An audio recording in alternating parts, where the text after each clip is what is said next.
What's up? What's up? Good morning sa inyo lahat at meron tayong ginagawa dito na flare Rusi. Yan. So dinala sa atin kasi may kumakarugkog sa loob ng kanyang CVT. Pangalawang paayos niya na daw to ay hindi pa naayos. So nakapansin natin na itong kanyang drive phase ay tumatama dun sa pamaypay. Ayan, ito yung pamaypay. So ito yung tinatamaan niya. So, na-repair na natin, ayos natin, pinalo natin ng konti, tapos nilagyan natin ng screw dito kasi wala yung isang screw. Every time kasi napapadjack, ay papasok talaga yan. Dahil nadadala siya nito. Ayan. So, pag ikot ito, parang nagkakaroon din ng play ito, kaya yun, papasok talaga yan. So, yung isang tornilyo dito nawala, so nilagyan natin para hindi na siya pumasok. Tapos pinalululit natin pabalik. So yun nga lang. Ito kasi ay walang stopper dito sa kabila. So nakasuot lang talaga siya dyan. And then naka-welding na rin kaya wala na tayong magagawa dito. So ang tanging para na lang, nilagyan natin ng tornilyo dito isa para hindi na lumabas. Tapos ang gagawin natin, kaya natin binaklas. Etong mga dulo na to babawasan natin ng tig ko konti. Siguro mga 2 mm. Lahat ng dulo. Papantayin na lang natin para balance pa rin siya. Ayan. Yan yung tumatama eh. Para kahit umangat pa siya ng konti, hindi siya tatama dito. So, wala naman bali to kahit mabawasan. Ito kasi cooling ano din to eh. Cooling system din ng CVT. Itong mga naka-usling ano na to. Parang gagawin natin pamaypay. Bawasan natin ng sinlaki ng pintel. Huwit natin isa-isa para mawala yung mga dulo. So, ito na mga ginita natin para may palatandaan tayo. Ayan. Isang pentel pen. Ayan, yan yung tatapyasin natin. Nag-grinderin natin para madali natin.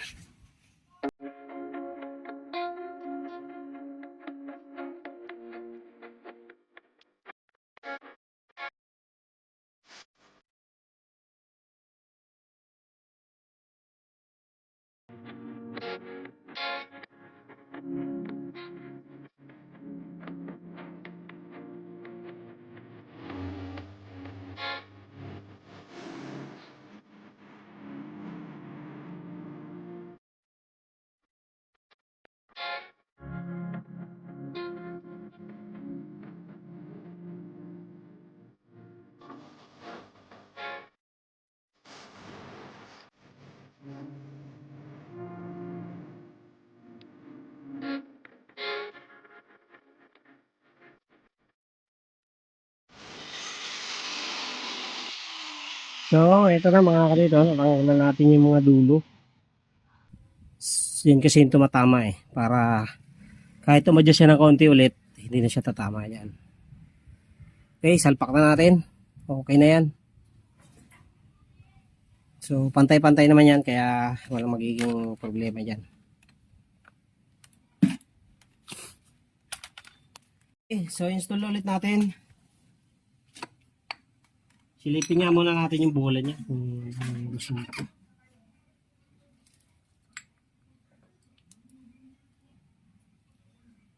Okay pa naman. Okay pa.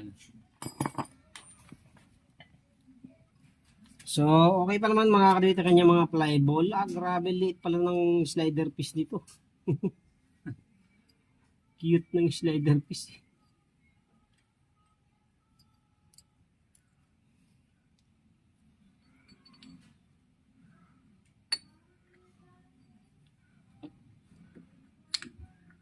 So, salpak na ulit natin.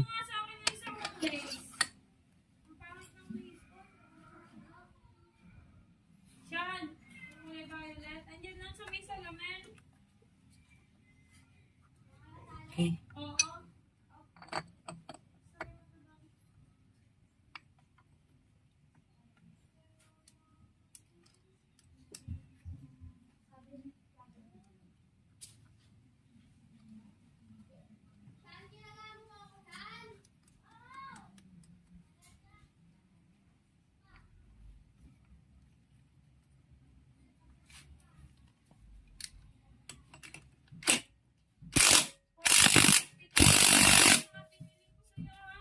So, salpak na natin ulit.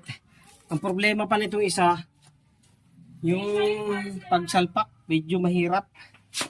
So, titingnan natin kung paano natin maibabalik ng mabilis.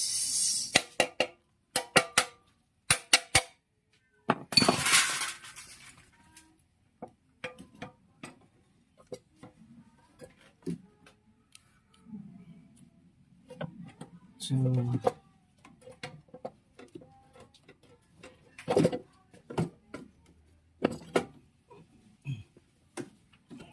yun. Medyo nahirapan dyan. Kinaskas ko na kasi yung dulo kaya hindi na siya ganun kahirap ibalik. So, salpak na lang natin mga kadit, testingin natin. Ito na mga kadit, ikabit na natin. Sige nga pre, start natin na natin kung sasayad pa. Nakarugkog kapag sumasayad Ayun, tahimik na. Wala na pati ito. Hindi na siya kasi nilagyan niya natin ng tornilyo. So dahil pumapasok to pa, punta doon. Kaya nga pre, tanggalin mo nga sa pagka-center stand. Tingnan natin kung tatamaan pa rin. Okay, paanohin mo yan.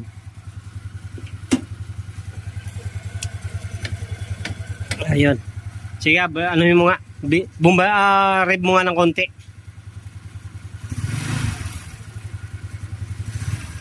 Wala naman Okay na. Ayan tahimik na siya.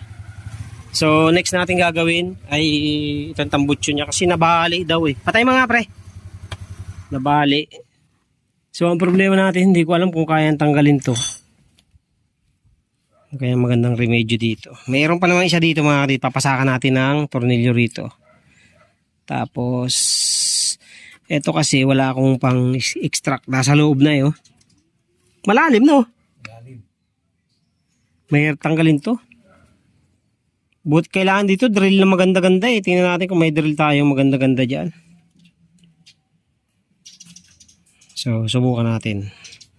So yun lang mga kadit. So sumasayad-sayad yung panggilid niya. At nakailang paayos na rin siya. Hindi na tino. Kaya yun inayos natin. Okay naman So next natin yun yung kanyang tambutso. Natin lahat ng mga tornilyo dito. Tapos nagbutas tayo dito. Ayan. May tornilyo na. Itong ilalim na laglag, wala akong size na 8 dito na mahaba, maiksi. Kaya bibili na lang siya. Okay na yan, na-solve na natin yung problema niya. Lagpasan na nga lang yung tornilyo, ayan. Nilagpas na lang natin. Para kahit mabali yung tornilyo ulit, mabilis mabubunot. Unlike nung nakatanim. Tapos susuportahan na lang nito. Tapos nagpalit din tayo ng bagong handle grip. Lambot Ayan, dalawang bagong handle grip. Okay, so yan na. Okay na yan.